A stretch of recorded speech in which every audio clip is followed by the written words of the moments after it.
Welcome to தீதி சமையல். இன்னைக்கு சமையலில் பூரி சுட போகிறோம். நம்ம வழக்கமாக பூரி சுட்டுட்டு உருளைக்கிழங்க சைட் டிஷ்ஷாக வைப்போம். இப்போது நம்ம செய்ய போகிற இந்த பூரியில் உருளைக்கிழங்கு அதில் போட்டு காரமாக பூரி சுட போகிறோம். வாங்க எப்படி செய்யலான்னு பார்க்கலாம். ஒரு கப்பு கோதுமாவை ஒரு பவுலில் கொட்டிக்குங்க. 2 பெரிய சைஸு உருளைக்கிழங்க நல்லா வேக வச்சு நல்லா மேஷ் பண்ணி எடுத்துக்கோங்க. மேஷ் பண்ணி அதுலேயே போட்டுருங்க.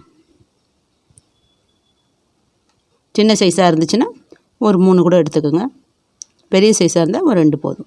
ஒரு கப்புக்கு 2 இது சரியாக இருக்கும்.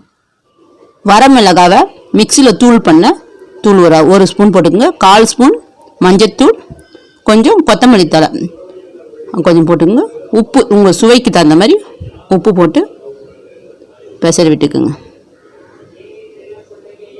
நல்லா இந்த உருளைக்கிழங்குலேயே தண்ணி இருக்கும், அதனால் தண்ணி விடாமல் கொஞ்சம் நல்லா பெசரிக்குங்க. அப்படி பத்தலைன்னா கொஞ்சமாக தெளிச்சிக்கோங்க. நம்ம பூரி சுடுறதுனால நம்ம பூரி பதத்துக்கு தான் மாவு பேச வச்சு வைக்கணும். இதுமாதிரி பசங்க வச்சுங்க. நம்ம உருளைக்கிழங்கு போட்டதுனால கொஞ்சம் பிசுப்பு இருக்கும், அதனால் 1 ஸ்பூன் எண்ணெய் விட்டுக்குங்க.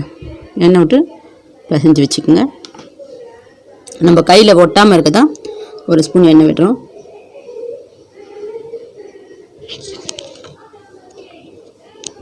பட்டி ஒரு 10 நிமிஷம் மூடி வச்சு ரெஸ்ட்டில் இருக்கட்டும். 10 நிமிஷம் கழித்து நம்ம பூரிக்கு திரட்டிக்கலாம். 10 நிமிஷம் ஆயிடுச்சு. இப்போ எடுத்து நம்ம பூரியாக திரட்டிடுவோம்.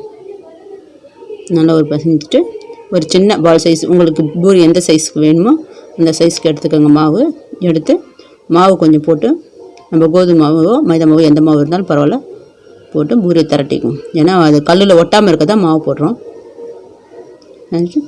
உங்களுக்கு சரியாக ரவுண்டு வரலன்னா உங்களுக்கு எந்த சைஸ் ரவுண்டு வேணுமோ அந்த சைஸை ஒரு டப்பா மூடி எடுத்து நீங்கள் அழுத்தம் கொடுத்தீங்கன்னா அப்படியே ரவுண்ட் ஷேப்பில் வந்துடும். இதே மாதிரி மாவை திரட்டிட்டு ஒரு டப்பா மூடி எடுங்க. மூடி எடுத்து ஒரு அழுத்தம் கொடுத்தீங்கன்னா அப்படியே பதிஞ்சிரும். மீதி மாவெல்லாம் எடுத்துருங்க. அழகாக எடுக்க வந்துடும். எல்லாத்தையும் எடுத்துட்டு இந்த மூடி எடுத்திங்கன்னா அழகாக ரவுண்ட் ஷேப்பில் நம்ம பூரி ரெடியாக இருக்கும். பார்த்திங்களா? இதே மாதிரி எல்லா பூரியும் திரட்டி எடுத்து வச்சுக்கணும். உங்களுக்கு ரவுண்டாக இதை திரட்ட வரலன்னா மட்டும் இந்த மாதிரி செஞ்சுக்கணும். உங்களுக்கு ரவுண்டாக திரட்ட வந்தால் அது திரட்டிக்கோங்க. நம்ம எண்ணெயை அடுப்பில் காய வச்சுருவோம். காஞ்சி ரெடியாக இருக்குது பூரி சுட. இப்போ பூரியை போடணுன்னா போட்டு எடுத்துருவோம். நம்ம போட்டதுமே நம்ம கரண்டியால் லேசாக அழுத்தம் கொடுத்தோன்னா நல்லா உப்பி மேலே எழும்போம். பாருங்கள், எழும்பி வருது பாருங்கள். நல்லா உப்பில் வந்துடும். ஒவ்வொரு பூரியும் இந்த மாதிரி தான் செய்யணும். நல்லா ஹை ஃப்ளேமில் வச்சுக்கணும். போடும்போது லோ ஃப்ளேமில் மாற்றிட்டு இந்த மாதிரி செஞ்சிங்கன்னா நல்லா உப்பெல்லாம் உப்பி வந்துடும். எடுத்து ஒரு பிளேட்டு நல்லா பாருங்கள் செவந்து போச்சு. எடுத்து ஒரு பிளேட்டுக்கு மாற்றிடலாம். இதே மாதிரி எல்லா பூரியும் போட்டு எடுத்துக்கணும்.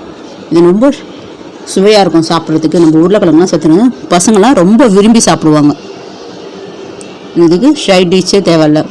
அப்படி உங்களுக்கு சைட் டிஷ் தேவைப்பட்டால் இந்த தேங்காய் சட்னி இல்லைன்னா பொட்டுக்கடலை சட்னிக்கும் இதுக்கு ரொம்ப இந்த காம்பினேஷன் ரொம்ப சூப்பராக இருக்கும். நீங்களும் உங்கள் வீட்டில் செஞ்சு பார்த்துட்டு இதன் சுவை எப்படி இருக்குன்னு எனக்கு கமெண்ட் பண்ணுங்கள். இந்த டிஷ் பிடிச்சிருந்தா லைக் பண்ணுங்கள், மற்றவங்களுக்கு ஷேர் பண்ணுங்கள், கமெண்ட் பண்ணுங்கள், நம்ம சேனலுக்கு சப்ஸ்கிரைப் பண்ணுங்கள். தேங்க்யூ.